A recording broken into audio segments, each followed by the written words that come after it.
Okay, so welcome to your pre-marriage counseling session as required by the Family Code.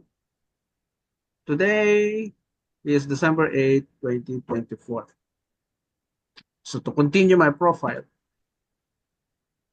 nakatutok ako sa marriage and family law, implementation and problems, etc. So sa aking application or practice of the profession, nakita ko yung mga troubled marriages, nakita ko yung mga drama nila sa korte, nakita ko yung mga awayan na very disturbing din, yung mga salitang binibitawan sa isa't isa. Napagod ako doon, no? Nagsawa ako for 25 years ba naman eh. Almost close to 30 years. Sabi ko, is this normal? No? I came to a point na hanggang dito na lang ba tayo? Samantalang may mga bansa naman na less yung crime, less yung social ills, less yung problematic marriages, and everybody is happy. Di ba? Do you have any idea kung sinong bansa ngayon yung sinasabing most happiest country on earth? Do you have idea of that?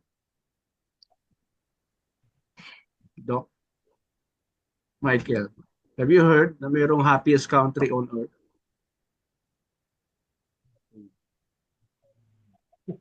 Hindi mo pa Philippines. nabali, hindi nyo nabalitaan? Diba Hindi. Pilipinas? Ano yan, Doc, Michael? Diba Pilipinas? Pilip Malabo. Oo, kahit katiting, wala pa tayo dun eh. Oh, Oh, it's yung mga Finland. ano po. Ah, Finland.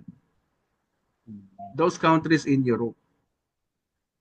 And you know the secret why they are happy. Pag ginugel niyo yan, malalaman niyo. Google niyo mamaya. Happiest country in the world. It's Finland. Tapos may number 2, may number 3, may number 4. Wala doon yung Pilipinas. Kahit anong survey. Kahit anong survey. Sa lahat ng survey na ginawa, never mo makikita Pilipinas doon. Okay. Kaya nga, kahit katiting, hindi tayo umaabot doon. And if you check the key they are using, why they were considered as the happiest country, nakita ko, they care for one another. Yun ang key. They care for one another. Ang Pilipino, meron ba tayong ganong culture? Sa tingin nyo, may ganun pa tayong culture na pinapasak-paso sa mga anak, naging ugali na rin nila, mag-care sa kapwa. Meron pa tayong ganon, no? Sanria? for the family po, malaki po yung care or yung mga sinasabi nilang utang ng loob sa family. Within the Nabukal family naman. circle. Yeah. Within the Opo. family circle, siguro yung sinasabi mo. Di ba?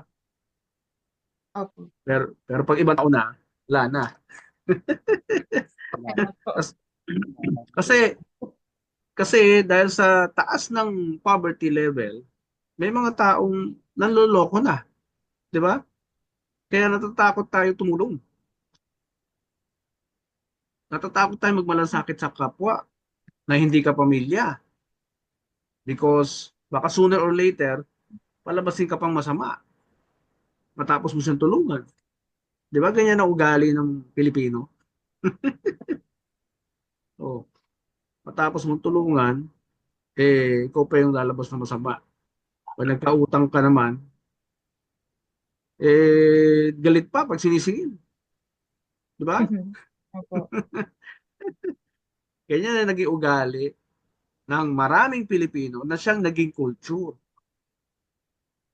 Yung word na culture is the summary of all the habits, the reactions, or pinakalat, pinakita na negative na pag-uugali ng mga Pilipino.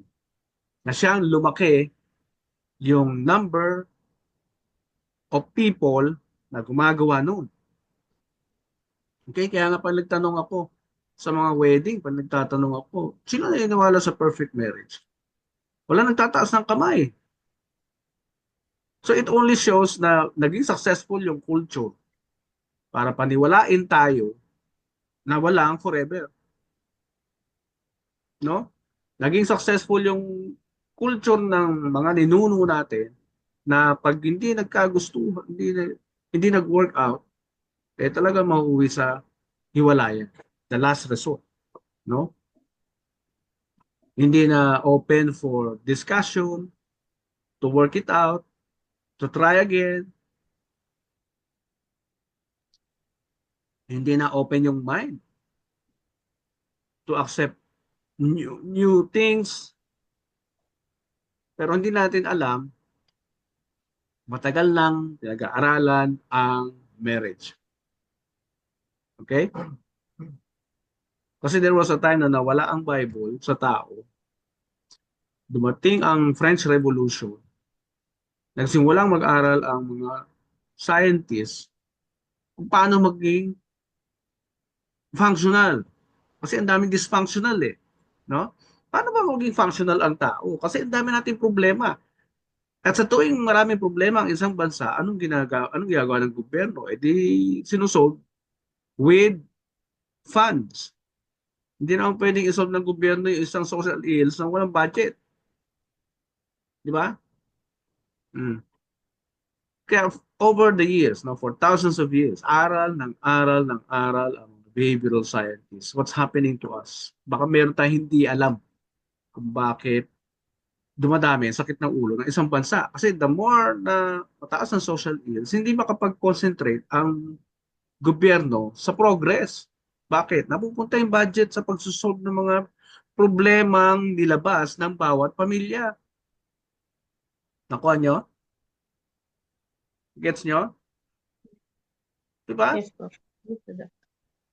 Sa dami ng social ills, imbis na gamitin sa pagtatayo ng mga maraming tulay, pagtatayo ng magagandang ng airport, pagtayo ng mahuhusay na serbisyo, pagkakaroon ng mahusay na serbisyo, eh, lagi tayong nahuhuli sa panahon.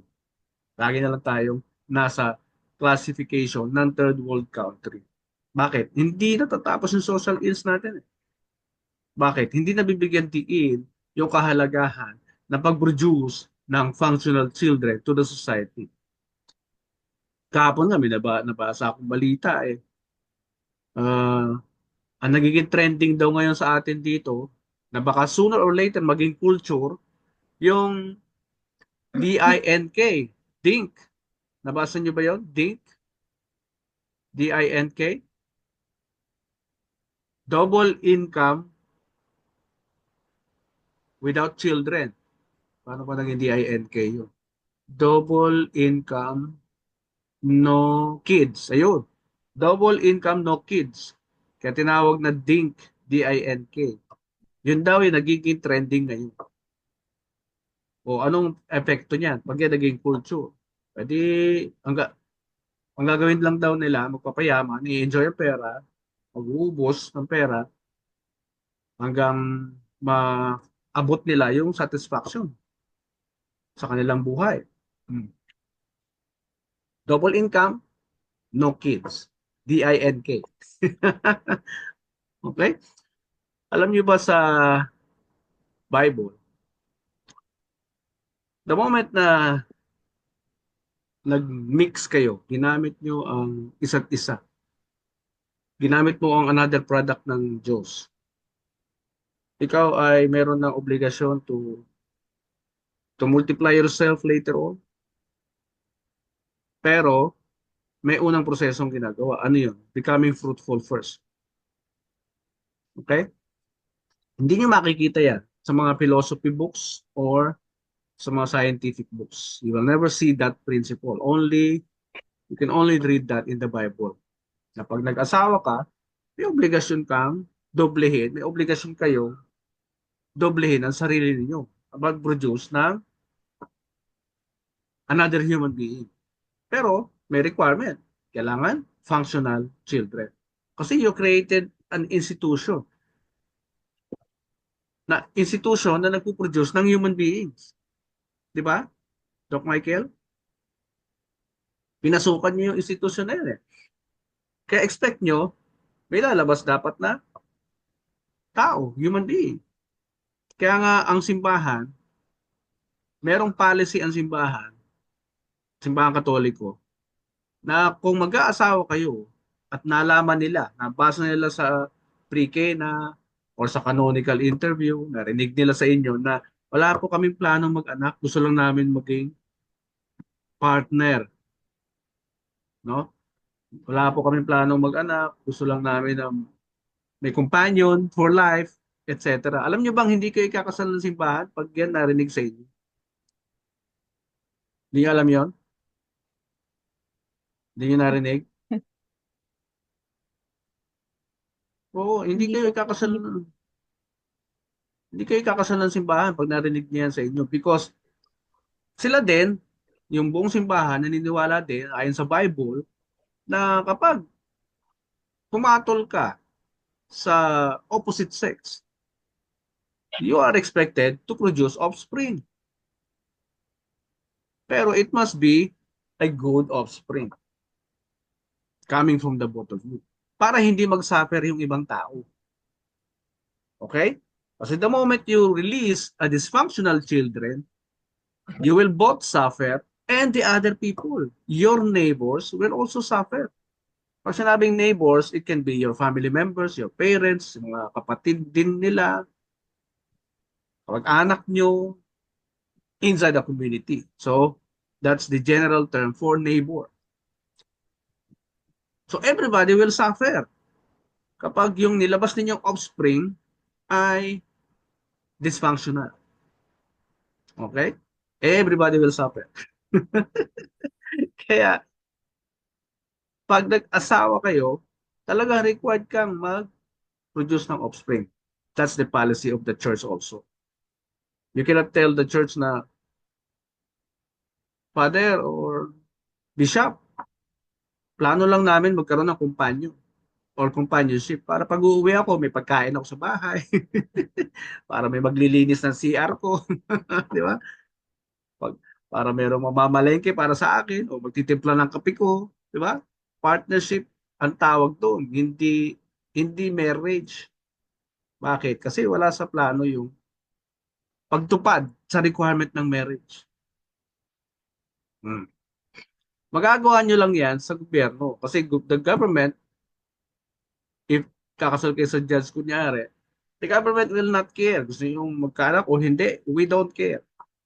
Pero pag simbahan ang kausap nyo, they care.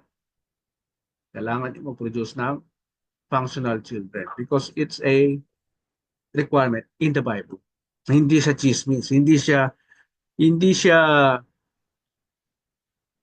suggestion. Okay? It's in the Bible talaga. O, mamaya pupuntahan natin yung verse na yun. So moving on,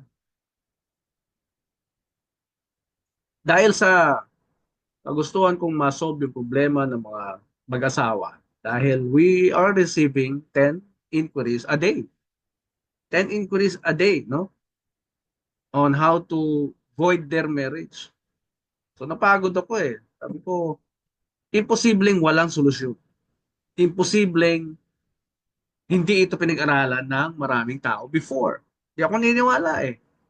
Na hanggang dito na lang tayo, wala nang sagot. Di ba? Na kapag wala nang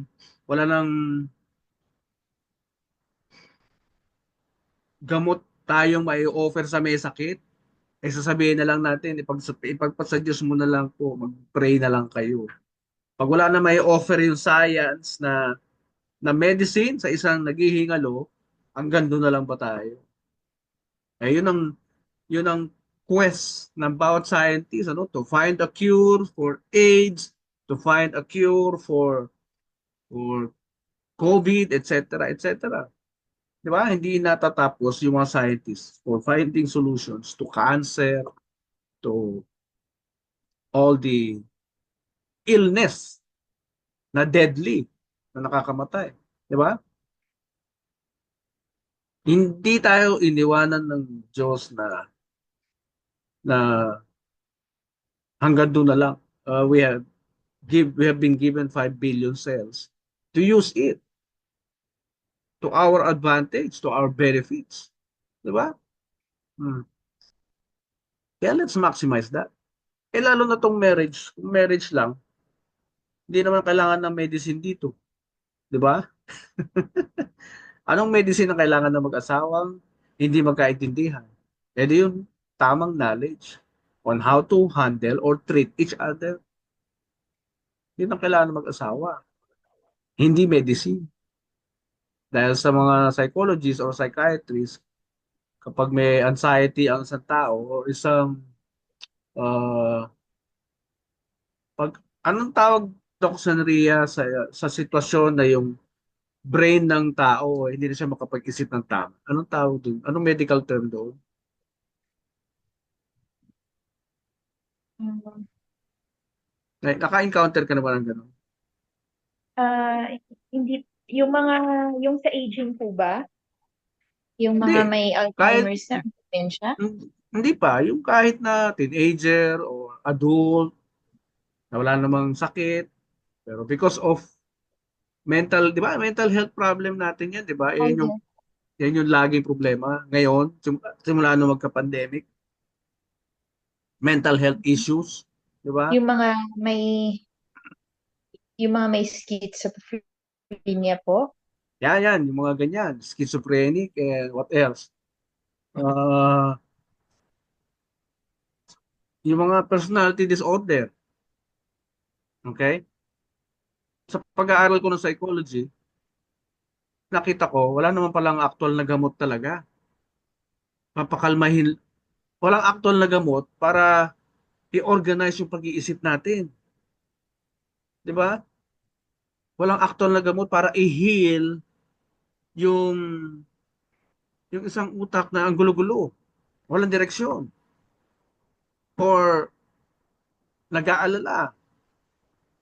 Kita ko wala eh. Because ang solusyon talaga ay yung ayusin ng tao yung kanyang thoughts, yung kanyang organizational thoughts. Di ba, Doc Sandria? Yes po, Doc. Oo. Kaya pala si Jesus Christ, ang lagi niya sinasabi sa mga tao is, repent. Na ang totoong meaning is to change the way we think. Baguhin lang natin yung perspective natin sa buhay, itama lang natin yung ating pananaw sa mga bagay, lagay natin sa tama, magiging organized na yung ating thoughts. Tama pala siya kasi Diyos siya eh. Alam niya kung saan nagsisimula ang ating problema. Hmm. Repent means change the way you think. Hindi yan nangangulugan na mag-iiyak tayo sa mga sins natin, punta tayong altar, at mangangawa tayo doon. Hindi yun ang totoong meaning ng repent. Totoong meaning is metanoia, Greek term, which means to change the way we think about life, about everything. Kasi doon nagsisimula pala talaga ang ating malfunctional or pagiging dysfunctional individual. Doon pala yun, nanggagaling. Hmm. Kapag naging organized na yung thoughts, everything will follow. Magiging maayos na rin ang kilos ng tao. Magiging maayos na rin ang pananalita. Di ba?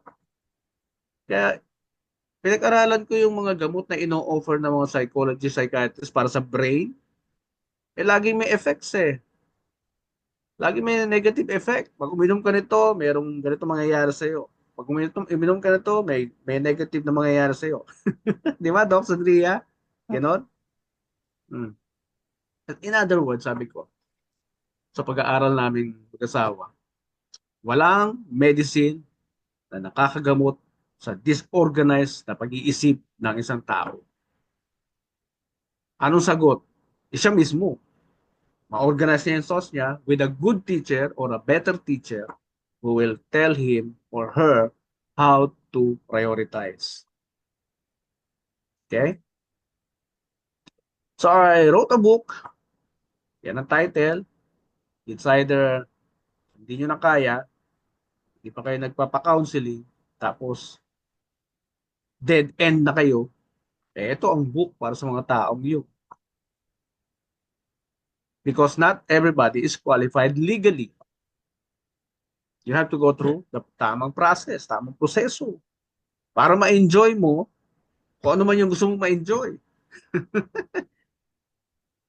Pero the objective of that book is to discourage those malfunctioning marriage to preserve it. So they would know how to preserve it. Kaya lahat ng wisdom, pinasok ko na dun. Wisdom ni Albert Einstein, wisdom ni Buddha, wisdom ni Mark Twain, wisdom ng mga philosopher.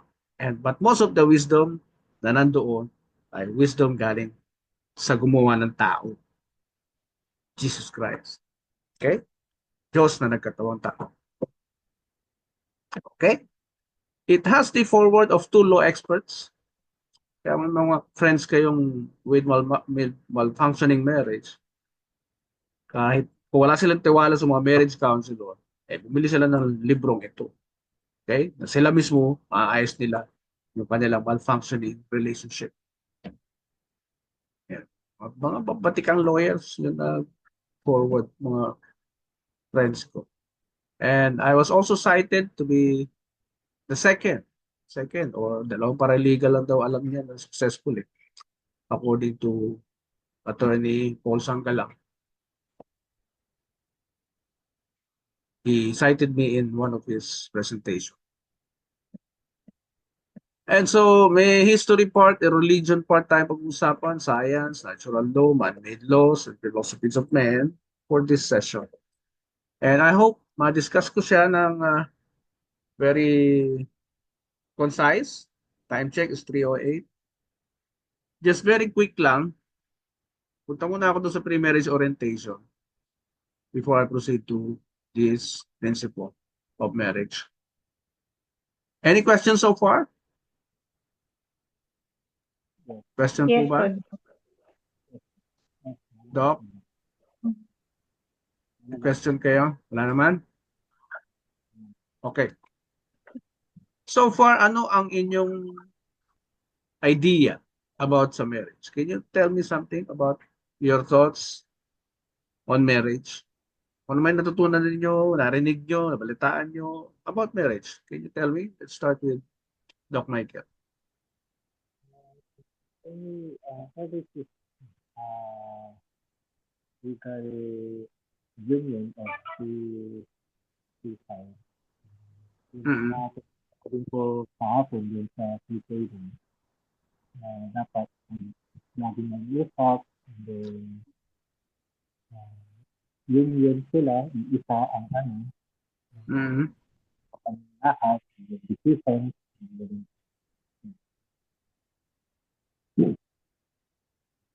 Okay. Thank you, Doc Michael. How about si Doc Sanria? Ano pagkakaintindi mo sa marriage? Yes, Doc. Hindi ko na i-open yung video kasi nadi-disconnect siya. Sige, sige. For marriage po, for me, is a lifelong partnership centered in God. The union is centered in God po. Okay. Centered in God. That's correct. And our family code describe marriage also just like that. Okay? Maintindihan nyo ngayon kung ano yung pinapasok ninyo. So, pakibasa nga, Michael, this definition. marriage is a special contract, a permanent union between man and woman entered into in accordance with the law for the establishment of conjugal and family life. Tuloy niyo po. It is the foundation of the family and an inviolable social institution whose nature, consequences, and influence are governed by law and not subject to stipulation, except that marriage settlements may fix the property relations during the marriage within the limits provided by the state. Ayan. Thank you, Doc Michael. Ang marriage daw ay espesyal na kontrata. Of what? Of permanent union. Ibig sabihin, yung salitang permanent, permanente, forever, for life, hanggat nabubuhay, permanente.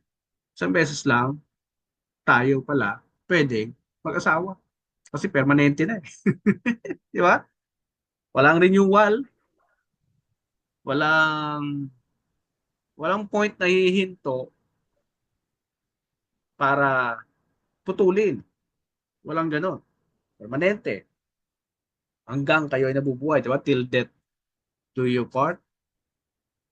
Between a man and a woman. This is the reason why wala tayong same-sex marriage. This is the reason why hindi nakakapasa ang mga law na may kinalaman sa same-sex marriage because kailangan palitan muna ito eh. Dahil ang sabi ng family code, man and a woman yung kailangan magsama. Hindi man and man. Hindi woman and woman. Okay? Kung isang bakla at isang LGBT, pwede yun. Isang bakla at isang tomboy. Dahil sila pa rin ay pasok doon sa male and female.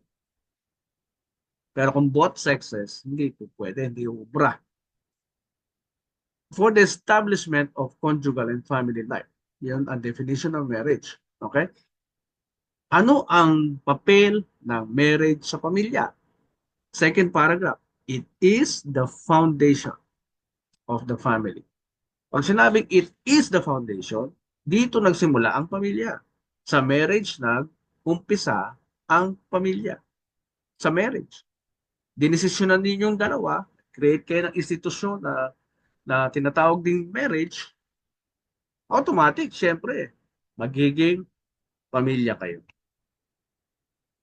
May anak or wala pa, you will be considered as a family in the eyes of the people, of our society. Pamilya yan, kasi mag-asawa yan. Okay? Kailan lang kukumpleto yung definition naman ng family sa inyo? Di pag may lumabas na mga bata, kumpleto na yung definition. Di ba? And an inviolable social institution. Pag sinabing inviolable social institution, ito ay hindi kagiba-giba. Inviolable. Yung pong meaning niya. Hindi siya pwedeng gibain ng kahit sino. Hindi siya pwedeng buwagin. Even ng Estado. Kaya lahat na nagpa-file ng annulment, dumadaan yan sa butos ng karayo. Diba? Dahil ang mindset ng mga korte natin, ng mga judges, ang mindset niya ay laging towards the preservation of the marriage. Tatanungin lagi ng judge yung magkabilang panig. Lahat ba ng efforts ginawa nyo na? Kaya pag nagkaroon ng doubt yung judge, hindi ginagrant automatic ang annulment. Pag nagkaroon siya ng doubt, no? Dapat nag-usap pa kayo eh. Dapat dumaan pa kayo sa counseling eh. Gaano katagal ba yung counseling? Ano bang trial ang dinaanan ninyo? Dapat maubos lahat yung remedies na pwedeng gawin. So pag hindi yan nagamit, hindi nagawa, hindi yan automatic, pinagbibigyan. Okay? Whose nature, sabi dito, consequences and incidents are governed by law. Anong ibig sabihin nito? Yung nature niya, this is from the word natural.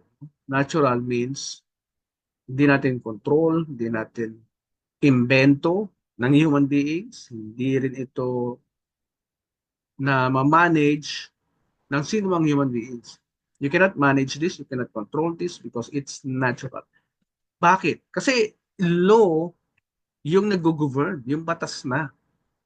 Pati yung consequences, incidents are governed by law. Law na yung magdidictate sa inyong dalawa. How will you manage your relationship? Anong law ba yun? E di yung family code mismo. Ano ba yung i-dictate sa mag-asawa ng family code? Eh, nandun yun sa rights and obligations of spouses. Okay? Governed by law and not subject to stipulation. Kasama na din ang revised penal code kasi may mga provisions sa revised penal code na may kinalaman din sa mag-asawa. Halimbawa, right ng asawa mo, na proteksyonan mo siya, yung kanyang pangalan, yung honor at reputasyon. Hindi ka papayag o hindi mo hahayaan bilang asawa na masira ang pangalan ng asawa mo, yung reputasyon ng asawa mo. Kundi merong kulong. Kaya siya nasa revised penal code. Okay?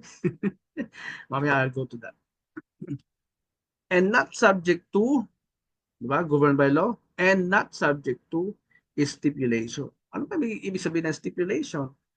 Eh di, terms and conditions na binibitbit ng maraming tao, maraming nagpapakasal, bitbit nila yung kanilang stipulation sa marriage. Kaya pag hindi sila naturuan ng gaya nito, ng counseling na ginagawa natin, eh, bitbit nila yon yung kanilang terms and conditions sa marriage. Ano ba yun? For example, nag-asawa ka ng sugarol. Alam mo ng sugarol siya, tinuloy mo pa rin yung kasal, hoping na mabago mo siya, tinuloy mo pa rin yung kasal. Nakita mo siya ay lasenggo, madalas umiinom, linggo-linggo, nasa barkada. Lagi mong inuuwi na bilang boyfriend, inuuwi mo siya na susuray-suray. Tapos tinuloy mo pa rin yung kasal. Oh, red flag na yan, di ba? Hoping na baka magbago kapag pumirma na sa marriage contract, no? Maraming expectations ang bawat kinakasal na hindi nag-aaral ng ganitong counseling bago mag-asawa. Kaya maswerte kayo, no? So, sa akin kayo bumagsak, Doc Sanria, Doc Michael, ha? Because dito maiisip ninyo yung mga bagay na hindi naiisip ng marami. Okay? Kaya nakita ko yung failure eh. Bakit marami naghihiwalay? Bakit maraming hindi tumatagal? Ito yung reason na nakita ko. Hindi natuturuan ng tama. At kapag naturuan ng tama naman, dala-dala nga nila sa utak nila yung turo, pero hindi naman ina-apply, hindi na naintindihan, you cannot do what you do not understand. You cannot perform the things that you know that you don't understand. Kaya dalawang bagay yan eh. Wala nang laman yung utak, anong i-apply? Anong ipuput into practice? Walang laman eh. Excuse. Di ba? Walang naintindihan tungkol sa marriage. Anong ipuput into practice niya? Kaya dalawang bagay yun. The first thing should be tamang turo. Pag naituruan, dapat naintindihan ng couple. Ito pagkakaintindi ko sa marriage. Then, ang third step is to practice, put into application. Di ba? Ganyan po yung proseso pinagdadaanan ng lahat ng profesyon, and that includes your profession as doctors. Di ba? Ilang taon kayo nag-schooling, so that's getting the knowledge. Para masiguro ng eskwelahan na naintindihan niyo yung pinag-aralan ninyo, dadaan kayo sa exam. Di ba? Pag nakapasa kayo, sasabihin ng school, naintindihan nila yung kanilang napag-aralan. Then, para to put into practice, yung inyong napag-aralan, kailangan dumaan sa PRC. Di ba? Kailangan mag-exam para i-validate. Tingnan nga natin kung talaga naintindihan nila pinag-aralan nila. Tingnan nga natin kung tama yung sinasabi ng school nila. Pinasa nila. Binigyan ng matataas na grades. Ngayon, pinagpa-practice na nila. Tingnan natin muna. Another exam. Bago na lang natin sila payagan na mag-practice or i-put into application yung kanilang mga pinag-aralan. So, yan yung prosesong pinagdaanan nyo bilang doktor. Di ba? Tama po? Yes, sir. Ganon din sa pag-aasawa. Kailangan yung maturuan ng tama tungkol sa tamang definition ng marriage. At pag naintindihan nyo na, you will put that into practice at mararanasan ninyo, mai-experience ninyo yung benefits of marriage. Dahil napag-aralan na rin sa Amerika, malalaking eskwelahan doon, di ba? Dami silang research, studies na ginagawa. So, Ang naging conclusion nila doon, kapag tama daw ang ginagawa ng mag-asawa, kusa silang yumayaman. Lumalago ang buhay. Kusa. Pag sinabing kusa, automatic. Kahit hindi kayo mag-overtime na mag-overtime. Oh. Pag nag-overtime ka na nag-overtime, siyempre stressful yun. Kukulangin ka sa oras ng tulog. Oh. Kaya nga na, kaya nauso yung statement na money works for you. Naintindihan niyo yun? How does money works for you? Kapag nagpapakamatay ka, kaka-overtime, sa dami ng stress mo, hindi ganyan. Yung money works for you. Baligtad. You're working for the money. You're working hard for the money. Anong epekto niyan? Pag na-stress ka, gigisingin niya yung mga sakit na nandyan sa DNA mo, 4 generation backwards, gigisingin niya yan, kaya magugulat ka, magkakasakit ka. Dahil sa stress. Di ba? Doc Sanria? Hmm. Galing sa DNA, yung mga vision ng mga lolo't lola natin, 4 generation backwards, dala-dala natin yan. Gigisingin ng stress yan. Kaya bawal magpa-stress actually sa loob ng pagsasama. Bawal i-stress ang asawa. Para umaba ang buhay niyong dalawa at magkasama kayong tumanda. Di ba? Yun naman ang goal ng bawat nag-aasawa. Di ba? Oh. Ang trending natin ngayon, laging naiiwan. Marami na naiiwang byudo or byuda. Hmm. Ideally, pag tama ang ginagawa, pwede kayo magsabay. Sabay na tayo para hindi ka na patulan ng iba, hindi ka na pumatol sa iba.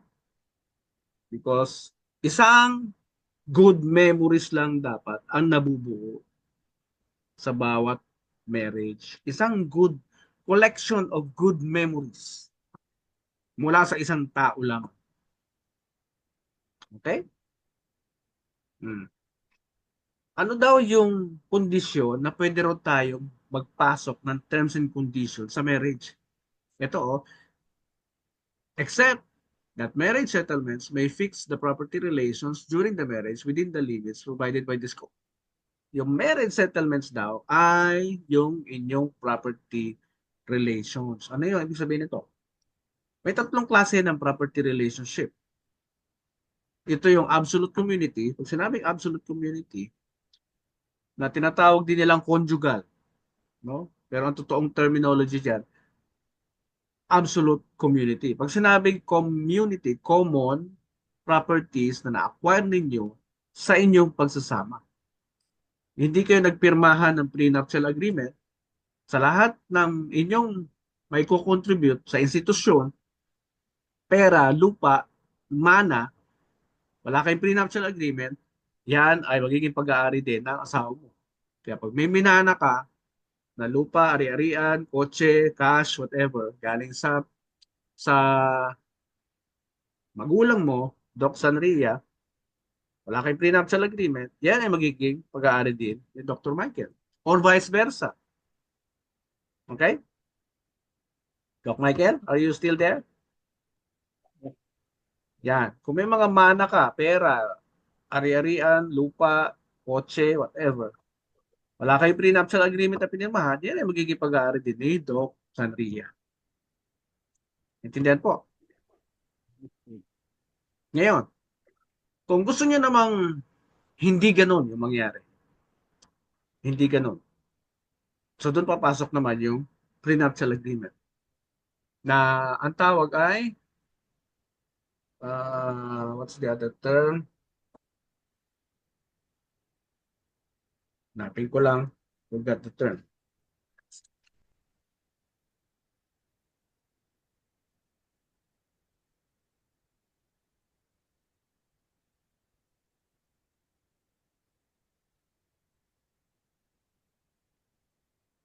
Absolute community, yung una ko sinabi. Pangalawa, ay yung,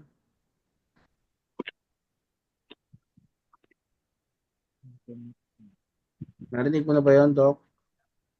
Michael, before? Okay, ito ba ang prenuptial or premarital agreement? Ay, prenuptial ang tawag. Prenuptial agreement. Ang prenuptial. Ang tawag ay conjugal partnership of gains. Okay? Ito yung pangalawa. Conjugal partnership of gains.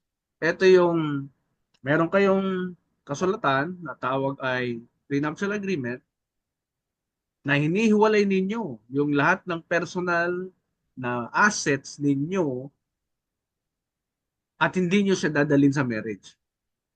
Ibig sabihin, hindi siya pagkukunan ng funds ng marriage.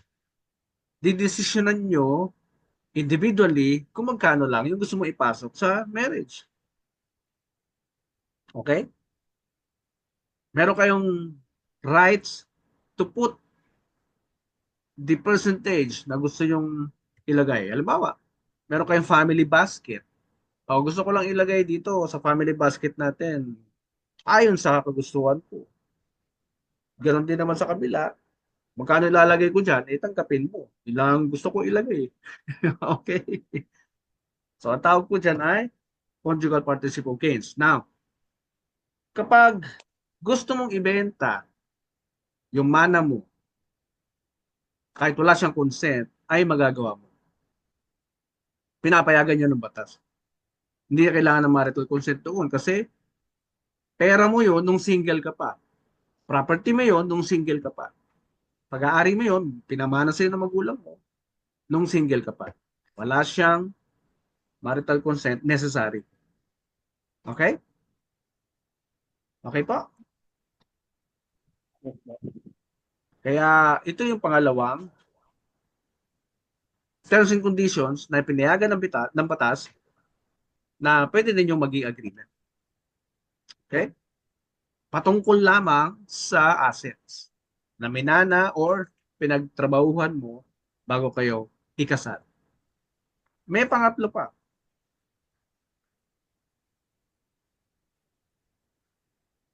May pangatlo. Complete separation of property. Okay, ano yung una? Absolute community or conjugal. Pangalawa ay, nalala nyo? Conjugal partnership of gains. Pangatlo ay complete separation of property. Paano to?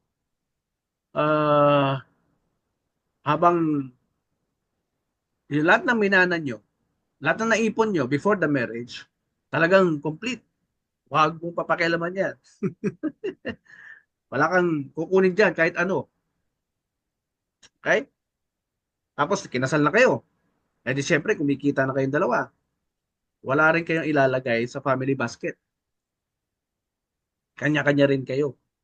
Pero, pag-uusapan na lang yung pambayad sa bahay, pambayad sa mortgage, pambayad sa kotse. Pag-uusapan niyo yung dalawa kung paano ang sharing agreement ninyo. O, kung kumikita ng maliit yung isa, pwede bang 40% lang sa akin, tapos sa'yo 60 kasi mas malaki naman kita mo. So, kung may ganun kayong situation, pwede nyo pag-usapan nyo. Pwede nyo pagkasunduan. 40% sa'yo, 60% dun sa kabila kasi mas malaki kita niya. So, may mga ganyang arrangement. That is under the complete separation of property. Okay? Any questions from that? No questions? None. Okay. Okay, salamat po. So, pwede nyo namang pag-usapan yan after. Anong plano nyo? Basta kung walang prenuptial agreement, automatic. Whatever is yours becomes mine. Whatever is yours also becomes mine also. Yun yung default. Pag sinabing default, wala kayong kasunduan na pinirmahan, automatic, yun ang magiging property regime ang tawag doon. property regime ninyong dalawa. Okay? Next Yes, ay, good. ayan, comparison ng ordinary contract sa special contract. O-compare natin silang dalawa ngayon. Kasi yung marriage daw, special contract. Yung ordinary contract, ano ba yun? Ito daw ay under the civil code, hindi under the family code. Kasi yung marriage na nasa family code is a special contract. So, i-compare natin silang dalawa. Ang ordinary contract under the civil code, it's the meeting of the minds of two parties. Pwede 3 parties, 4 parties. Meeting ng kanilang minds. Sinulat nila. Nagkasundo sila. Gagampanan mo to, ha? Ikaw din, gagampanan mo to. So, under the Civil Code, Article 1305, yan ay magiging batas ninyong dalawa. I-impose mo yung terms and conditions mo, i-impose din niya yung terms and conditions niya, at siya magiging batas sa inyong dalawa. Pagka hindi nagkaintindihan, pupunta sa korte, sasabihin ng judge, oh, ikaw, di mo ginampanan to eh. Sasabihin naman niya, siya din po, hindi niya ginampanan ito. Alam niyo ba ang ito ay nagsisilbing batas sa inyong dalawa? Sasabihin ng judge na gano'n, titingnan niya yung inyong kontrata. Doon lang siya titingin. Kailangan yung kontrata daw, may requirement din. Kailangan yung kontrata daw ay walang binabiolate na batas, walang binabiolate na morals, or good customs, or public order, or public policy. Walang tinatapakang rights ng iba. Okay? Hindi immoral. Walang naapektuhang publiko sa inyong kasunduan. Okay? Valid yung kontrata. Pero kapag may naapakang rights ng iba, may nababiolate na batas, o halimbawa, natatanggalan siya ng due process, pagaya sa pangungupahan, nakikita nyo sa lease contract ninyo, pag nangupahan kayo ng kondo or bahay, ilalagay ng may-ari, pagka di ka nakabayad pag na-late ka sa bayad, forfeited ang inyong deposit. Pag minabiolate ka sa kontrata, hanggang 10 tao lang yung unit ninyo, pero nagpatira kayo ng hanggang 20 tao, kanselado ang kontrata, kanselado rin pa rin pati deposit nyo. Bawal yun. Because nasa konstitusyon, bawal kumuha ng property, pera nyo yun eh. It is called property. Bawal kumuha ng property basta-basta nang walang due process. So, invalid ang contract kapag nilagay yun na gano'n. Okay? Hindi pwedeng basta na lang kukunin yung deposit. I-deposit mo nga yun without any due process. Pagpaliwanagin ka muna dapat. Totoo ba ito, Mr. or Mrs. na nagpatira kayo ng 20 tao sa bahay niyo, di ba? Hindi uubra yung basta na lang kinakancel. Bawal. Ano next? It is inexistent or void if the cause, object, or purpose is contrary thereof. Walang bisa ang kontrata as if hindi siya nag-i-exist, as if wala kayong pinirmahan anything. Kung ang object or purpose or cause ng kontrata ay nagwa-violate sa batas, immoral siya, bad custom siya, maraming natatapakang publiko, or against public policy.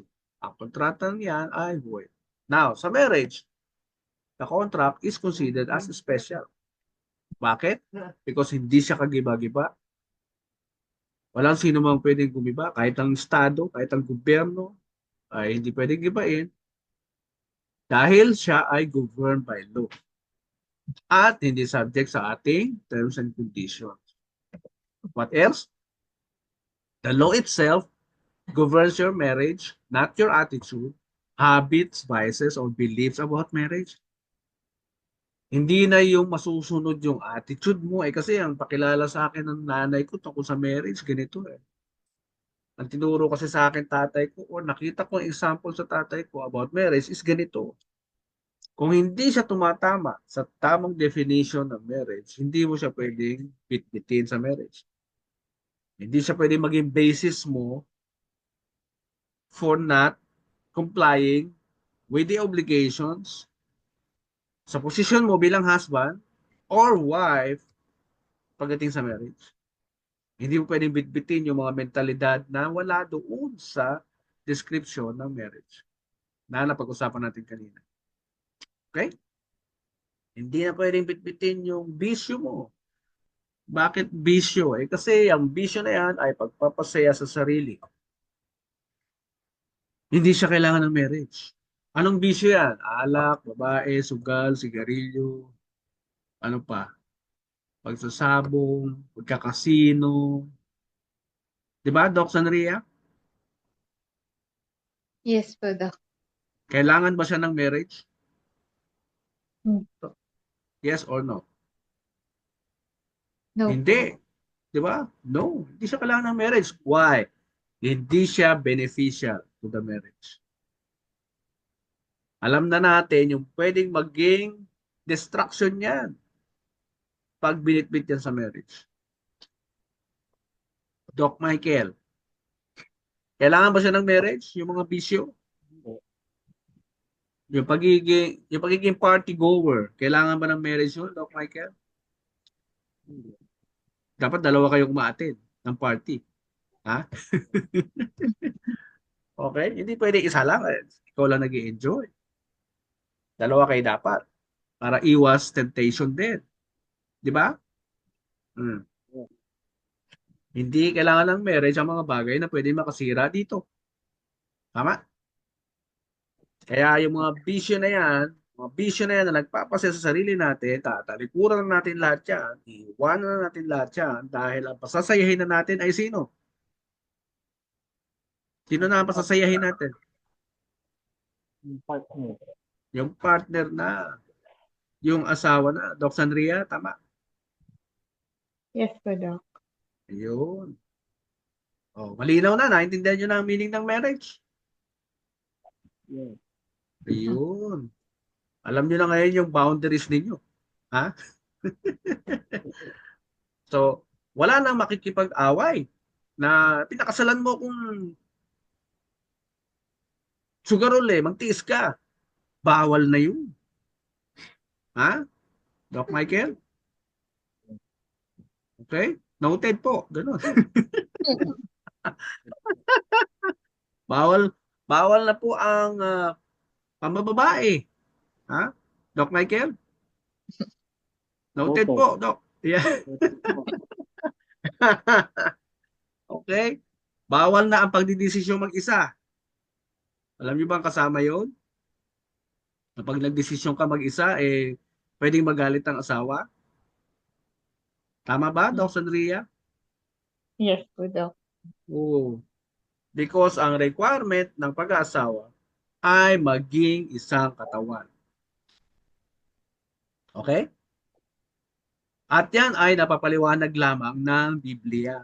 Di yan kaya paliwanag ng any philosophy or medical books na kailangan nyo maging isa sa desisyon, maging isa sa mga likes and dislikes hanggang sa kayo'y maging precious stone. One precious stone. Dahil ang marriage daw ay galing sa salitang gem, which means you are both precious stones. Paano ba pinupurify yung isang precious stone? Let's say silver or gold or diamond. Paano siya pinupurify? Paano siya maging one precious stone? Doc Sanria, do you have any idea? Heat and pressure po. Heat and pressure. Naku, ang ganda niya. Gusto kong marinig yan. Ang galing. Ano pa? Eyeball. Inaalis din, Doc Michael, di ba? Inaalis yung mga water, inaalis yung dumi, di ba? Spirit. Yung other elements na hindi siya kailangan. Hindi kailangan ng water . Di ba? Hindi kailangan ng dirt yung precious stone. Kasi hindi siya masasabing pure. Tama? Hmm.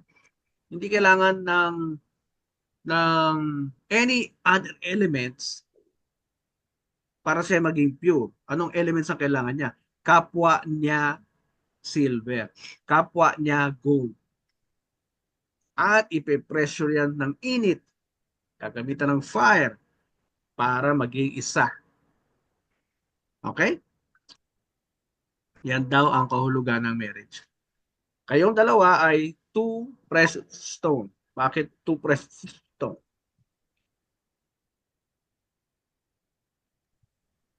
Kasi kayo ay parehong gawa ng Diyos. Pareho kayong may kakayahan maging successful. Naka-built in sa inyong katauhan ang inyong capacity to become a leader, to become great someday, to be successful. Parehong may kapasidad na yumaman. Binigay ng Diyos yan sa ating pagkatao. Kailangan lang tuklasin. Okay? Pero, nagbago ang sequence or organizational setup nang sila ay magdesisyong mag-asawa. Yung the act of getting the apple, eating the apple na pinagbawal is marriage. Okay? Kaya sabi ng Diyos doon sa dalawa, sinabihan yung lalaki, lahat ng kakainin mo ay manggagaling na sa dugot pawis mo. Yun ang effect ng kanilang disobedience. Ano ba ibig sabihin nun? Bakit sinabi ng Diyos yun? Eh nung nandun ka sa Garden of Eden, lahat na i-enjoy mo. All the animals that you can eat, all the vegetables that you can eat, all the fruits that you can eat ay provided ng Diyos. Hindi siya ni-require magtrabaho. Pipitas lang siya pag nagutom siya. Kung saan ang tumutubo eh. Wala nang kailangan bungkalin. Hmm. The same with our situation in our parents. Hanggat tayo ay nasa poder ng magulang natin, everything will be provided. Pagkain, tuition, damit, kotse, kung mayaman kayo. Di ba? Hindi naman tayo pagtatrabahuin ng magulang natin na very capable at responsible eh. Di ba? Lalo na kung hindi pa naman tayo nakakatapos na pag-aaral. O, pagka nakatapos na ng pag-aaral at meron tayong degree, sasabihin na ng parents natin, o anak, kaya mo na magdesisyon on your own, bahala ka na. Nagawa na namin yung aming responsibility sa'yo. Pero nandito pa rin kami para bigyan ka ng guidance. Okay? So, ganyan ang sitwasyon ni Adam and Eve doon sa Garden of Eden. They were not required to work because they are enjoying everything. Nagbago ang lahat kung sila ay mag-asawa. Alangan namang iuwi mo pa yung asawa mo sa magulang mo. Di ba? Awkward na yun. Di ba? Alangan naman suportahan pa kayo ng magulang ninyo habang kayo ay nagsasama. Hindi na siya tama. Bakit? Because kinorek din niya ni Jesus Christ. Kinorek din niya ng Diyos sa Genesis. Na dahil dito, iiwan ng lalaki ang kanyang, sino? Sino iiwan?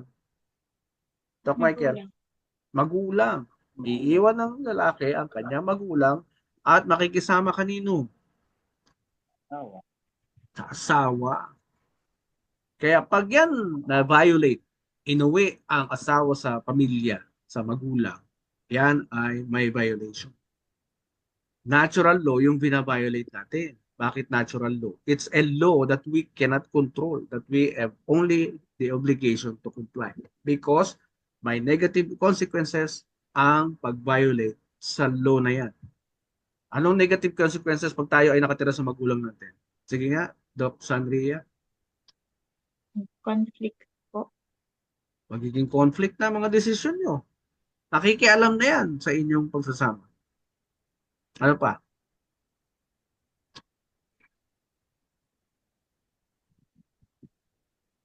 Pag meron kayong gusto pag-usap, pag-usapan, halos magbubulungan kayo niyan eh, because ayaw nyo marinig ng parents nyo. Di ba? Pagka nagkakasagutan kayo, ang sigawan ninyo, pabulong. No? Because maririnig nila eh. Di ba? Pag nagkaanak naman kayo, sila rin magdi-decide kung saan mag-aaral ang anak ninyo. Ang dami ko na-encounter na ganyan, ano? Mga lalaking hindi ready sa pag-aasawa. Lalaki lang ang sinabihan ng Bible na humiwalay sa magulang para makipisan sa wife. Walang instruction sa wife na makipisan, na iwanan mo rin ng magulang mo at makipisan ka sa husband mo. Walang ganong Bible verse. Dahil pag nagka-problema sa marriage ang babae, alam niya kung saan siya uuwi.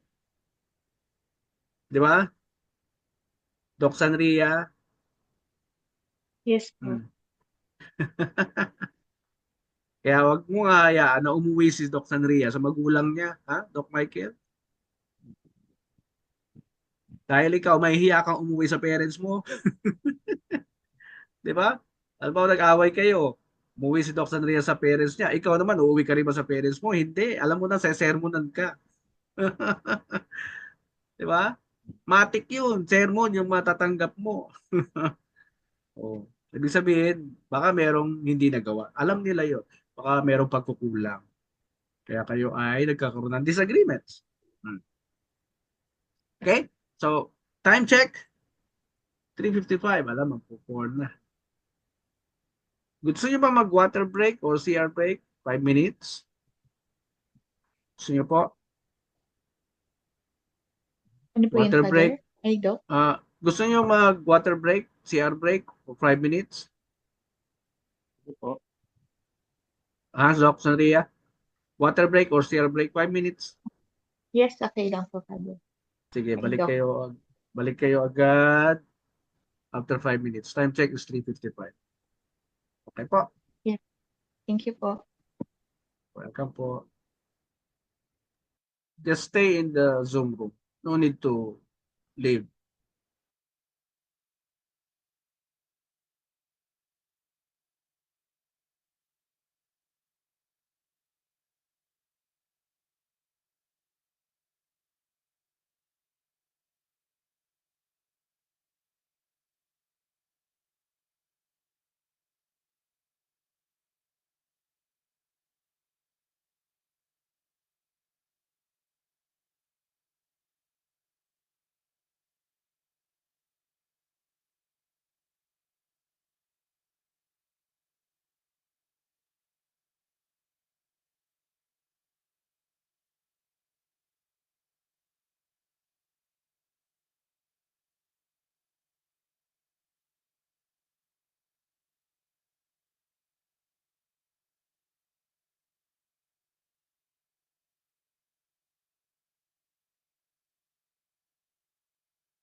Hello, good afternoon once again. So, Good we are afternoon, talking Doc. about, good afternoon, Doc Michael also.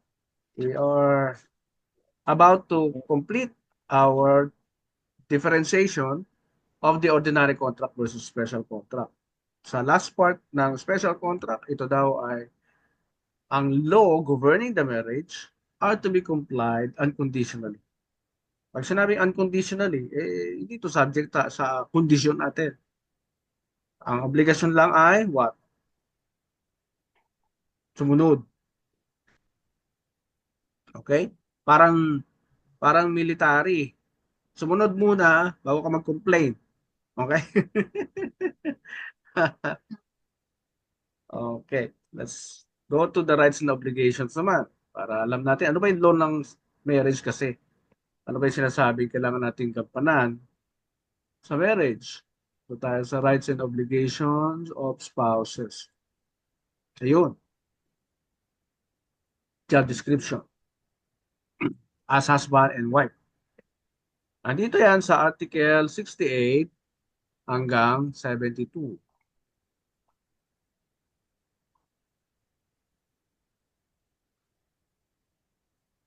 Yan. Rights and obligations?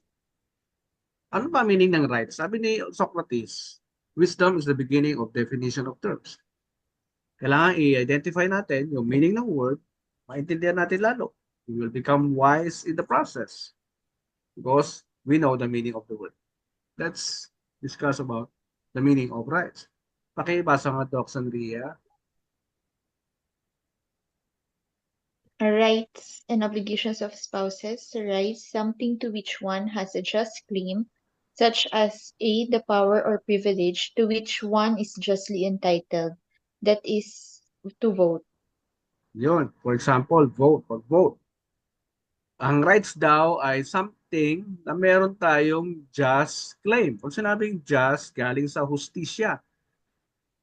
Makatao. Bigay ng gobyerno. Bigay ng Estado. Karapatan na tayo ay tumanggap ng SSS benefits. Something like that. Karapatan or privilege na tayo ay may karapatang bumoto. Pumili ng leader na gusto nating maupo para sa ating pamamahala sa bansa. Rights po ang tawag doon. Nabigay ng Estado. Iba naman yung rights na bigay ng Diyos, which is a separate topic to be discussed. Pero sabi ni Socrates, yung rights na bigay ng Diyos ay tinatawag na natural rights. Ano yung natural rights? Kasama dyan yung nandun sa Bill of Rights natin.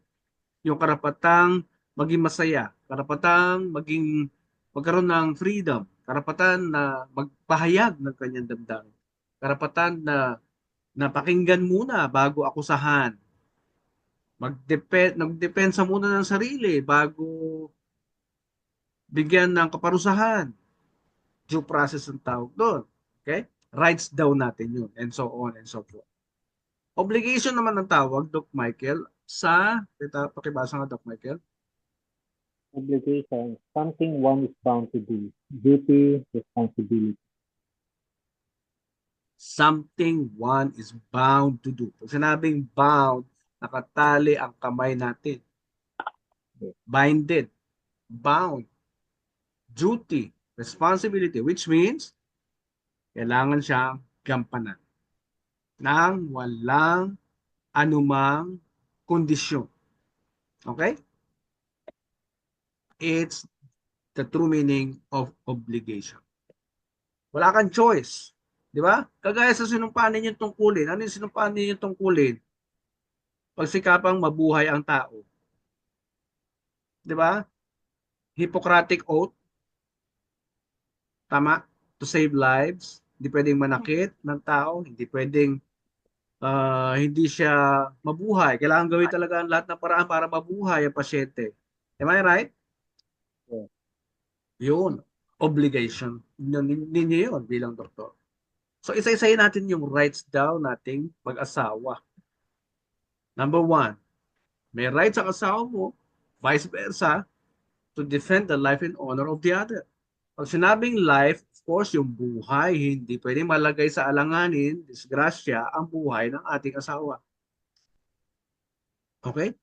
Tayo yung number one na magpuprotekta sa ating asawa na hindi siya masaktan, hindi siya madisgrasya. Okay? Honor naman ang tawag sa karangalan. Hindi natin hayaan masira ang pangalan ng ating asawa. Hindi natin hayaan na masira yung kanyang profesyon. Okay? Pag narinig natin yung ibang tao na parang sinisiraan yung asawa natin, sino ang unang re-rescue sa kanya? Eh di tayo bilang asawa niya. Okay? Hindi para gatungan. Oo nga, ganyan yung asawa ko na yan. Okay? Bawal yun. Ha?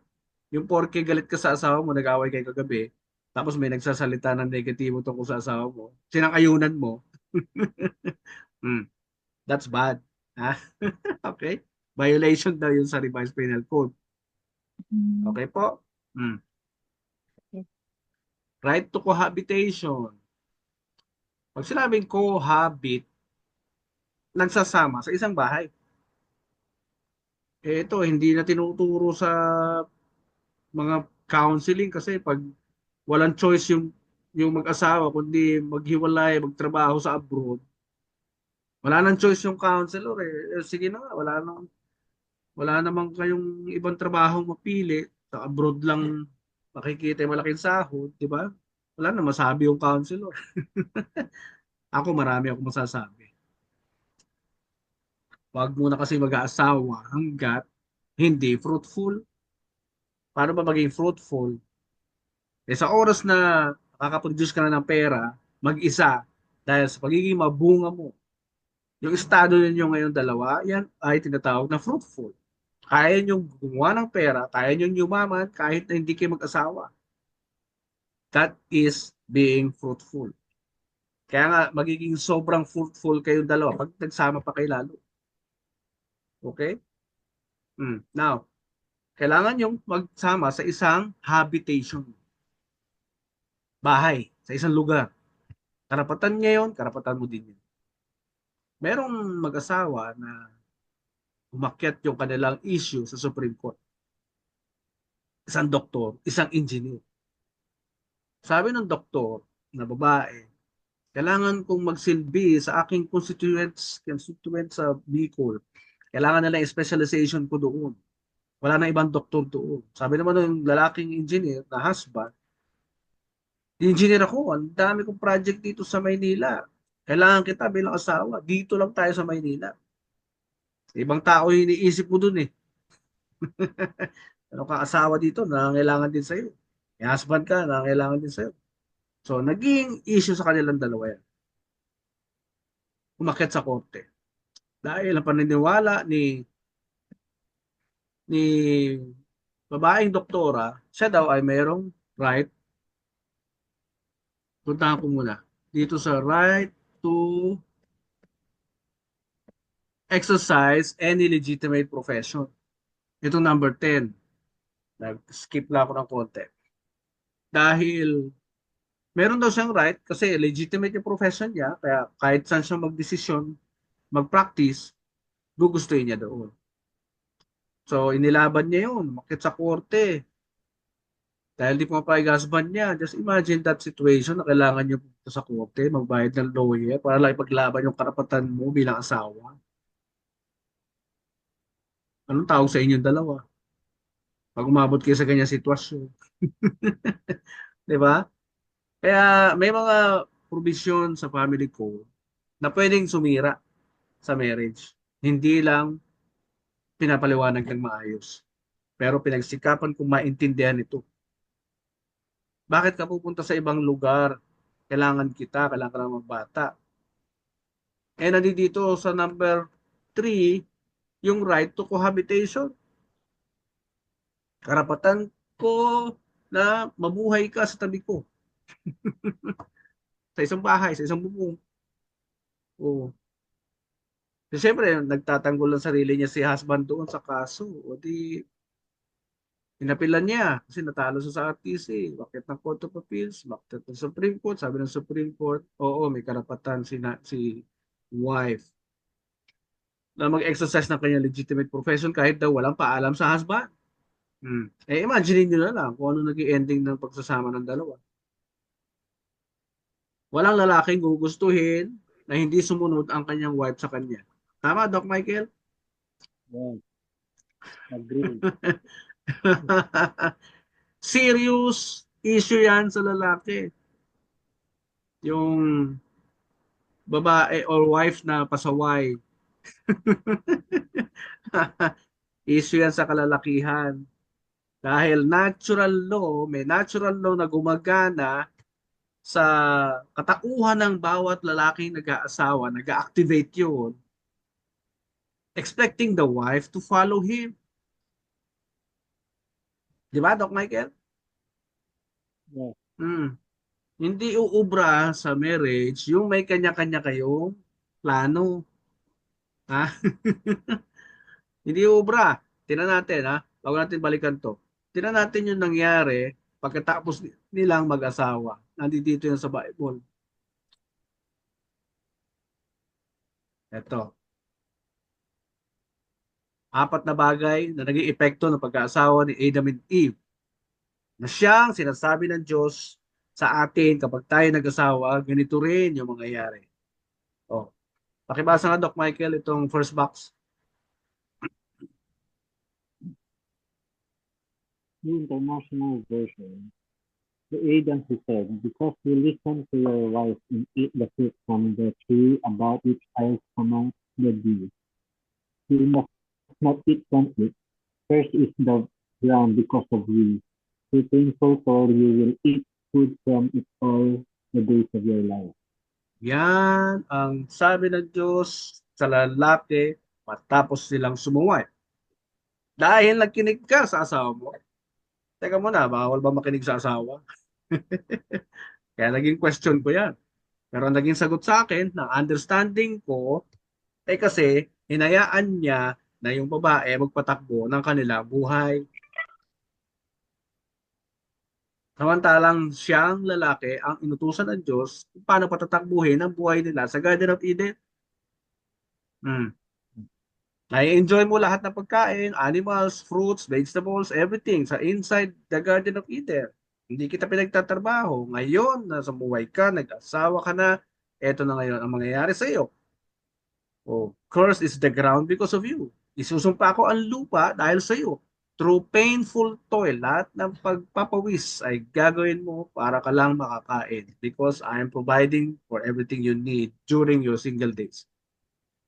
That's why the parents feel na hindi na tama na pinakakain pa kayong mag-asawa.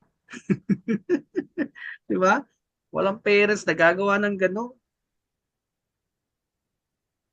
Kasi kung makabuntis ang lalaki, siyempre to the rescue ang parents, nakabuntis. Pero alam nila, deep in their hearts, hindi pa ready ang anak nila. Hindi nila matitiis, anak nila eh. They to the rescue ang parents. Sa babae, anong sabi? Doc Sanria, this is your box. Pakibasa po. The punishment of mankind. To the woman he said, I will sharply increase your pain in childbirth. In pain you will bring forth children. Your desire will be for your husband, and he will rule over you. Ayun. Apat na bagay na sinabi ng Diyos sa babae.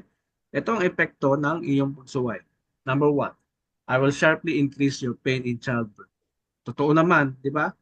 Meron bang nanganganak na pa smile pa na makakaramdam ng tawa habang nanganganak? Wala naman eh. Sharply increase. Pag sinabing sharply increase, meron na existing pain before pa. Dinagdagan pa ng Diyos yung pain in childbirth. Ang daming side effects, di ba, habang nagbubuntis ang babae, toksan niya, Yes po. Sandria, Yes po. di ba? Opo. Ang daming check-up. Magkano check-up ngayon? Mahal-mahal. Oh. Sino sasagot lahat ng check-up? Doc Michael. Si Doc Michael. Ikaw yung nagpunla eh. Okay. Oh. Pangalawa, in pain, you will bring forth children. In pain, you will bring forth children. Di ba? Puro painful effects. Which is, nangyayari naman talaga. Expected na natin, di ba? Pangatlo, anong sabi? Your desire will be for your husband. Nanaisin mo lagi na makita yung husband mo. Nanaisin mo lagi na siya ay umuwi na maaga. Nanaisin mo lagi na alam mo kung nasan siya. Etc. Etc.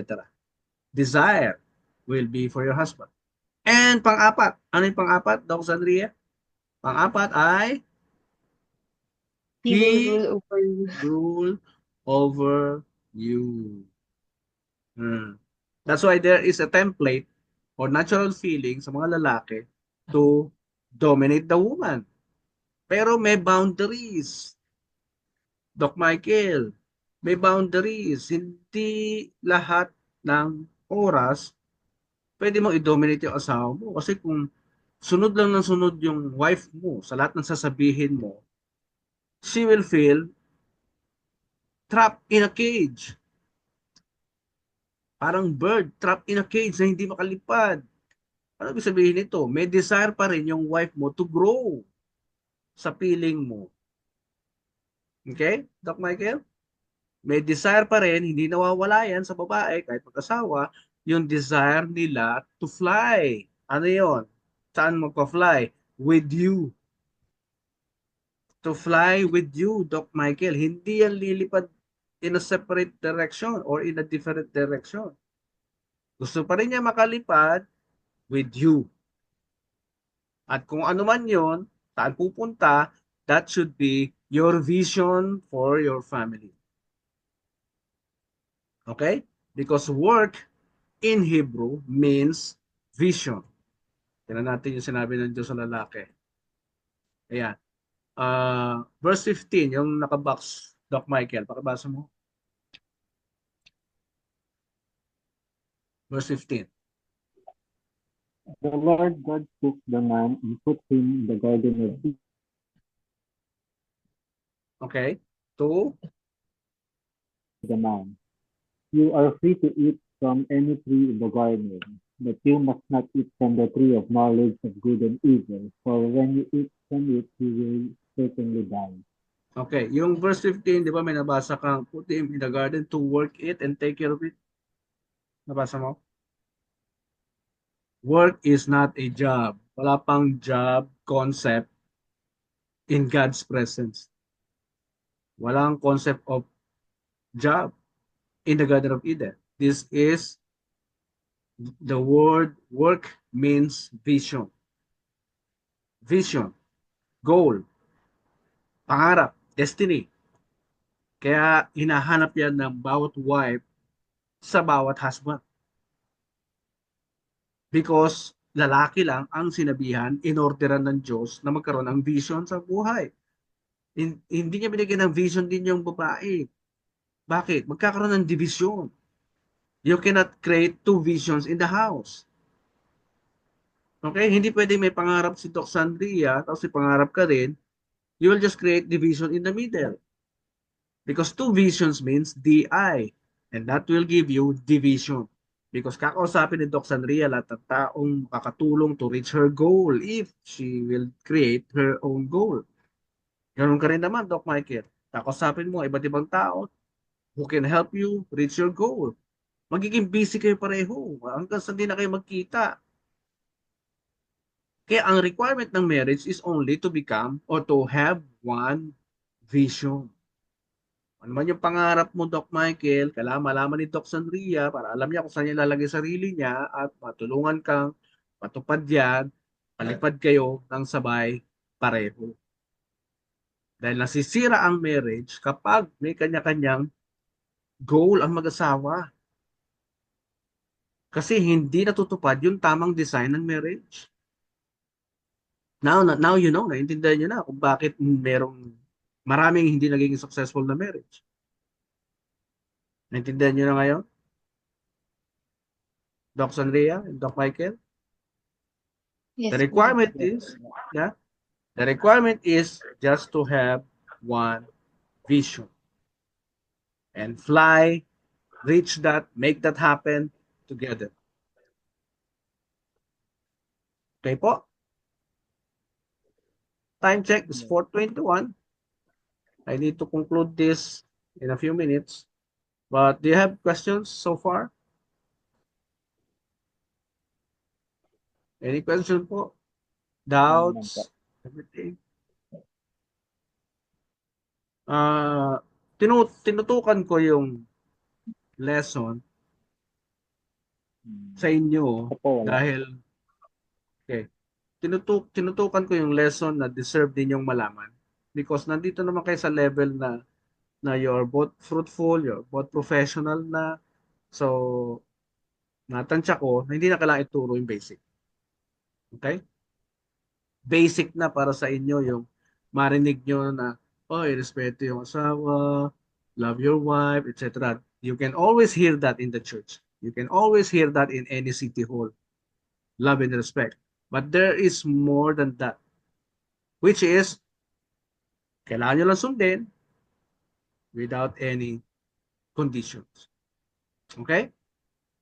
This is the part where I tell you na yung nalalaman nyo na yan, na very basic na yan, na narinig nyo before, ay wala kayong option to disobey. Wala kayong option to not to do it. Wala kayong option but only to comply. Okay po? Kasi ito ay galing sa Diyos. Understood. Walang democracy sa Bible. Na meron tayo, na binigyan ng Diyos ng karapatan yung tao para i-please ng Diyos yung tao. Walang ganun. Okay? Pag binasa niyo yung kabuuan ng Bible, there was only one time na pinagbigyan ng Diyos ang tao. There was only one time. Ano yun? Wala kasing kings ang Israelites. There was only Moses and Aaron leading them. Aaron is the assistant of Moses. So walang king. Ang dami nang lumabas na king.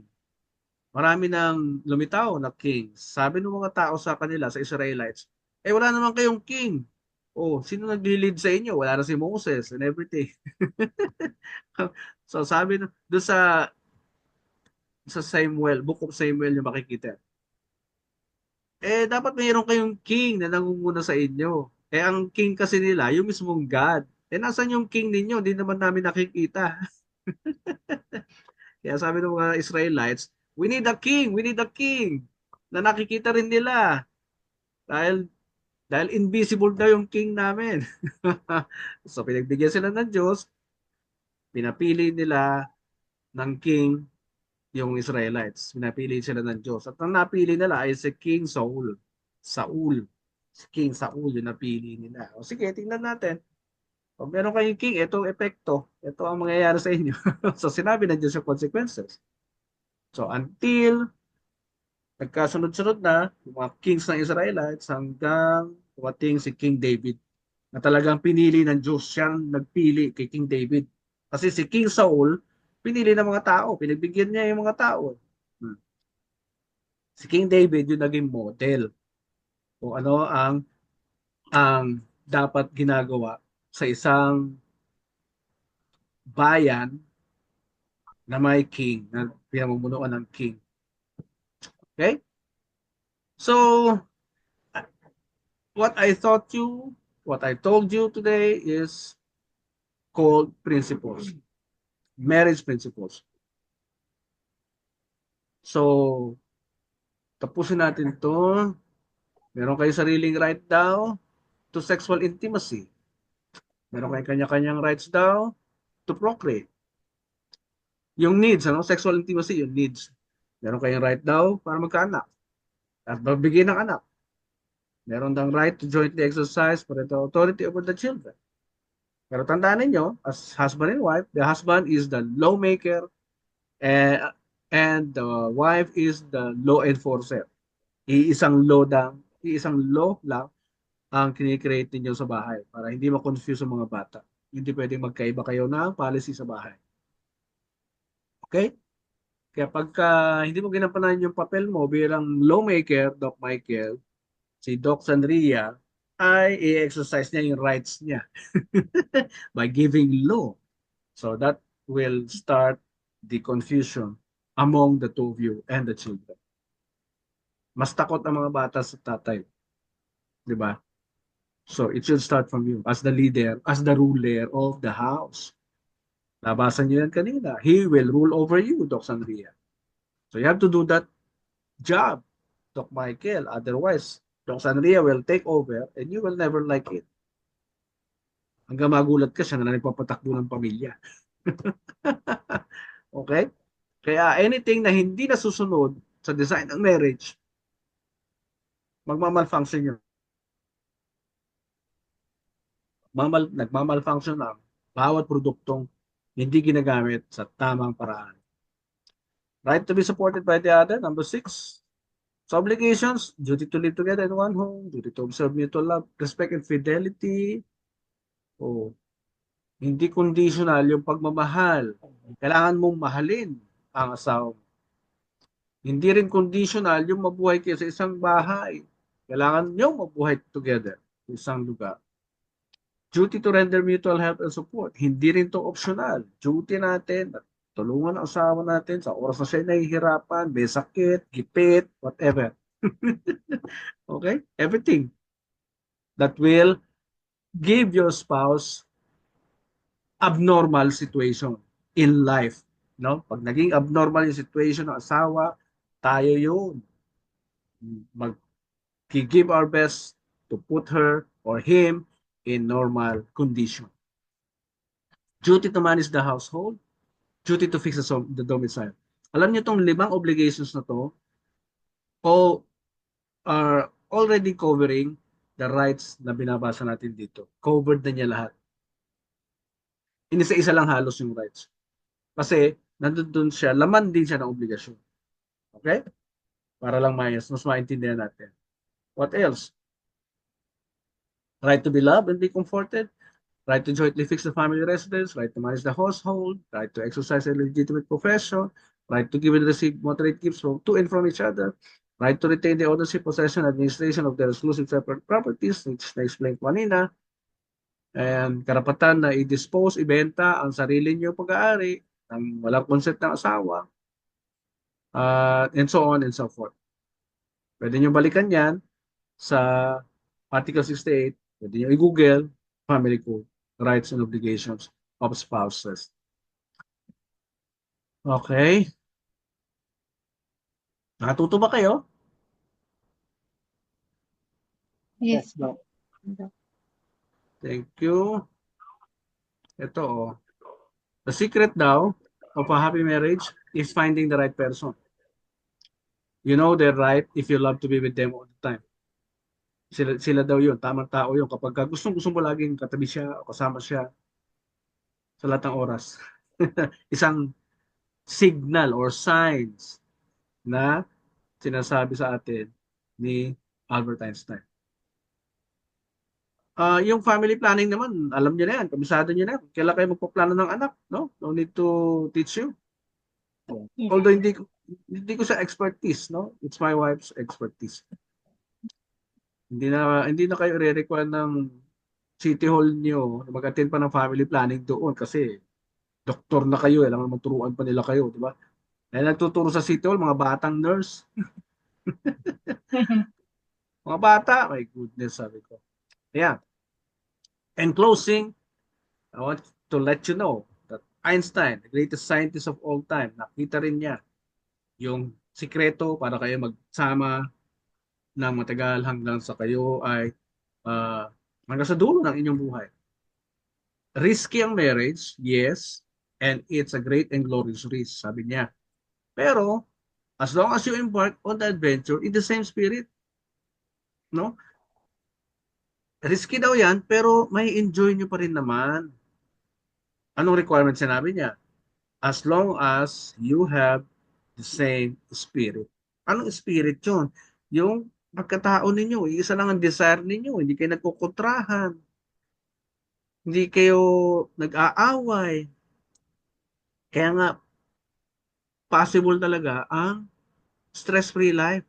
Kayo din mismo magde-decide noon. Hindi ko i-stress asawa ko, hindi ko i-stress asawa ko. Hindi you're living a stress-free life. Hindi nyo ni-stress about isa eh. Di ba? Tama? Oo. Yes po. Kaya, sinasabi ng simbahan, kayo ay magiging isang katawan. Ang isang katawan ay nangangailangan lamang ng isang spirit. Okay? Ang isang katawan ay nangangailangan lamang ng isang ulo. At ang ulo na yan ay ang husband. Hmm. Because ang isang katawan daw na may dalawang ulo, nakalitaw din ang ulo ng babae, pati lalaki, dahil gustong pumantay ng babae sa leadership authority sa marriage, pag dalawang ulo ang nakikita sa inyong katawan, ang tawag dyan ay monster. A body with two heads is called monster. One body. Kaya requirement sa inyong dalawa na kayo ay maging isang katawan lang by deciding one, by flying together as one, by planning together as one sa lahat ng affairs ng inyong pagsasama. And you will do that consistently until the rest of your life, you will have a perfect marriage. Ano yung perfect marriage? Isang pagsasama ng babae at lalaki na sumusunod sa sinasabi ng batas ng Diyos at ng tao. Okay po? Kaya ang marriage po ay hindi nakukuha sa 2-3 oras na usapan. Yan po ay lifetime studies din. Okay? Lifetime studies ang pag-aaral ng marriage. Kaya pinapasa ko ang bola sa inyo ngayon. Sinabi ko na yung pundasyon. Dugtungan nyo na lang ng mga detalye para mas ma-perform ninyo ng maayos, tama ang inyong duties. Maibigay yung rights ng asawa. Okay? Kaya yung future ng ating bansa ay nakasalalay sa bawat loving and responsible husbands and fathers, kasama ang supportive and submissive wives and mothers today. Okay? Just very quick lang, itong Harvard study, pag panoorin nyo sa YouTube, 85 years study na to, they discovered that the happiest and healthiest people on earth are those who invested in relationships. Kaya pag maayos ang relasyon ninyong dalawa bilang mga asawa, nag-invest kayo sa time, attention, focus ninyong dalawa, isa't isa, siguradong haba daw ang buhay ninyo dahil deserve daw ang utak natin na maging healthy lagi. Okay? Ang pagmamahalan at pagre-respetuhan ninyo sa isa't isa ay nagpo-produce ng healthy brains. Kaya pag yan hindi healthy, everything will fall apart. Okay? Tindihan po. Yes po, Doc. So, like and follow us. BCIDP Exclusive School for Couples. Kung may question pa, habol niyo po ngayon. Everything is clear. Clear Can I? naman po. Yeah, thank you, Doc Sandria. But I want to hear your feedback sa ating lesson before we close. Doc Michael, ikaw muna. What is your feedback on our lecture? Well, that's yung yun nga, yung education, yung duties, namin, sa family. Well, ay, parang, hindi, may mga konting details na, because, well, I know my fiancé na, I know her well, tapos yun nga, yung parang yung duties and responsibility. Tama po ba na hindi lang sabi niyo kasi parang yung paggawa ng rules, yung lalaki, pag-implement is yung babae, parang we've been together for 10 years. And then, sa amin din, sa family namin, it's not always yung lalaki mag-decide. It's for the common good ng buo. Kasi I know na hindi naman lagi na tama yung decision ng isa. Mm. No? So, may mga may mga instances na nagkakamali din. Kunyari ako, may instances na nagkakamali Mm. din po ako. And then, sit there na parang to give her insight. And then, that Mm. made me realize na mali pala yung decision ko. So, Mm. parang, yung nasabi kanina na mali implement, medyo parang, dapat ba ganun na it's up to me always? Parang ganun. Tama po ba? Na ganun? Or dapat, I need to hear her side first. And then, Okay. ganun din naman sa kanya. Ah, Yung ano po. okay. To answer your question or doubt, ang korporasyon daw ay dinesign after the family. No, yung korporasyon. Ang presidente, yung tatay, ang nanay, yung vice president. Yung mga anak ay member of the board, no? Board of directors. Now, kung presidente at vice president pa lang ang present, wala pang mga babies o anak, may deliberation ginagawa, di ba? That's why there is a word called deliberation. You present your idea to your wife. Then you come up with one solution, mutual solution. Kaya hindi rin ibig sabihin na magbibigay ka ng order nang hindi kinukonsulta yung wife. Okay? Kaya you should present your idea, latag mo sa table, you call your wife, pag-usapan natin, I have this idea. Can you help me how to implement this? Kaya involved siya. Hindi niya mararamdaman na parang sunod lang ako ng sunod. No? Hindi mararamdaman ni Doc Sandria na dominator ka because you are involving her in every decision that you make, in every policy that you make in the family. Involved siya. Kaya walang sumbatan later on. Di ba? Na dinesisyon naman ng mag-isa to eh. Wala man akong participation dyan eh. O, di ba? Magiging hugot pa niya yun later on eh. Yeah. Pag nag-malfunction yung implementation eh. Di ba, Doc Sandria? So don't forget the word deliberation before coming up with a decision. Okay? Thank you. Thank you. Malinaw na? Doc Michael? Yeah. Yeah. Doc Sandria, can I have your feedback please? Yes po, Doc. May gusto lang ako i-clarify regarding the first part po kanina, yung sa dysfunctional children, Mm. na nag-a-apply din po ba to dun sa mga, yung example kanina was yung mga may psychological problems, which Mm. is also a basis po for annulment, diba? Pero yung mga may syndrome po, are they considered under the dysfunctional children? Sa akin, no, pagkakaintindi ko dyan, yan galing sa genes. Yes. Di ba? It may come from the DNA ng mga parents niya, lolo't lola niya, basta 4 generations backwards eh. Kung ano yung naisalin sa kanyang disorder, eh, talagang nasa dugo niya yun. Kapag yan na-trigger, no? Pag na-trigger, lalabas. Kaya tine-check nyo din yung history ng patient, di ba?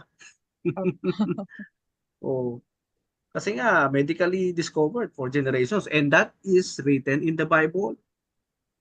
From the words of God mismo, from His mouth. Na anything na daladala ninyo sa inyong pagkatao ay galing yan sa 4 generations backwards. Kasi nga sinabi niya, I will curse yung mga hindi sumusunod sa akin. Automatic curse yun. Hindi niya kailangan i-curse kasi naka-set up na as natural law eh. Na when you choose not to follow God, eh syempre, curse ang tawag ng Diyos doon. You will be cursed. Mahilig kang uminom ng alak. This is what will happen to your body system. Mahilig kang manigarilyo. This is what will happen to your body system. Patol ka ng kaninang babae. This is what will happen to your body system. It's like a curse. Totoo naman. Di ba? Dok Sanria, kaya anything na mangyari sa bata, malaki ang kinalaman ng kanyang family history. Baka yung parents ko, ano-anong bisyo pinagagawa. O, kung hindi man yung parents, baka yung lolo't lola. Di ba? You want to know to the bottom of the truth by asking the family history. Para yung diagnosis nyo, tama. Di ba? Tama, Doc Sanria? Opo, Doc. Galing ko, no? Pero All this wisdom na sinasabi ko sa inyo, alam nyo, are the result of my serious studies about life. Na pati mga philosopher, pinag-aralan ko mga sinasabi nila. May isang philosopher nga na nagsabi, pangalan nito, French Revolution.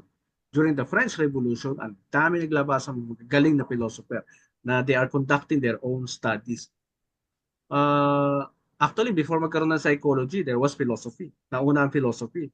Oh, di ba? Dahil sa mga nakikita nilang observation sa mga tao, hiniwalay yung psychology kasi may studies na it became science later on, yung psychology.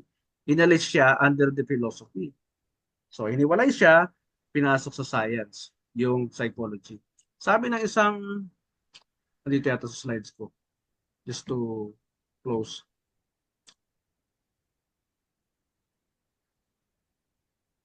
Wala dito, Jean-Jacques Rousseau, nalala ko na. Jean-Jacques Rousseau is a French philosopher who told us, ito. Yan. Yan. Pakibasa mga Doc Sanria. The romantic view of children as gentle savages with an innate purity who, if not tampered with, would grow up naturally into good and moral adults. Sabi niya dito, ang bata, parang gentle savage yan eh. Kumbaga, pag sinabing gentle savages, pwedeng sunod-sunod lang sa parents. Pwedeng gagawin lahat ng gusto, kahit masaktan. Di ba? With an innate purity, sabi niya, na wag lang itamper, wag lang dumihan ng magulang, wag lang i-expose sa violence, wag lang panoorin ng mga teledrama na puro hiwalayan, wag lang panoorin sa TV ng mga violent or bad news. The adult or the human being would grow up natural into good and moral adults. The children or the child would grow up naturally into good and moral adults. Coming from him, from the French Revolution. Alam niyo kung saan galing yun? Dito kaya nakita sa child and adolescent psychology. Nandito yan. Sinabi niya na yan. Totoo naman. Subukan niyo magpalaki ng bata no, without cellphone. Wala siyang exposure sa violent. Wala siyang exposure sa mga dumi. Matuduming bagay. Violence, sex, etc. Pagpalaki kayo ng batang ganyan, sigurado, lalaki yan into good and moral adults. Kung meron mang diferensya yung bata, yun. Sasagutin ng medicine niya. Di ba? Kung kaya pa. Yung mga, siguro you're referring to mga autistic na bata. Merong autistic na matalino ha. Yes. Di ba? Oo. Yun nga lang ibang disorder, hindi ko na kaya sagutin. Like, baka galing din sa bisyo talaga ng ano yan, ng 4 generations niya. Yes. Diba? Okay, so how do you find our lecture, Dr. Sandria? It's enlightening po, especially dun sa duties and obligations. And I think yung kailangan naming tutukan ngayon since we are living in a semi-long distance relationship po is yung duty ay yung right into cohabitation and yung duty to live together because we haven't really figured out yet yung kung paano po kami after marriage saan titira because both of us we cannot quit our jobs as of the moment. So kung saan kami magstay, yun po yung kailangan naming pag-usapan pa po. Yeah. That means you have something to work on. Yes. You have something to work out. Okay? Dami pa. Hindi lang yan. O, anong plano mo sa buhay? Saan tayo pupunta? Saan pupunta ang marriage? Pag nagkaanak tayo, kailan? Kailan ang first baby? Budgeting. Okay? Dami ka lang pag-usapan. It's like a corporate matters. Okay? At bawat institusyon ay nangangailangan ng funding. So, hindi ka pwede talaga magdamot sa marriage. Okay? Kailangan buhos. lahat ng pondo para mag-function ang marriage ng dalawa. So salamat po sa inyong pakikinig. My sincere prayers for the success of your marriage. Huwag niyo na ako hanapin dyan sa picture. Ha? Malilito lang kayo. Okay? Yes, Doc. Ayan. Message na lang kayo for the certificate availability. But once again, I'd like to thank the both of you for your active listening and participation and understanding sa ating lecture. Maraming po salamat. This is Dr. Angelo Ibases saying, have a nice day to the both of Doc. you and my best regards to your Thank you, Doc. forthcoming big day. Thank you po. Thank you for your time, Doc. Thank Thank you you. rin po. Hope to see you soon. Yes, Doc. Thank you. Yeah.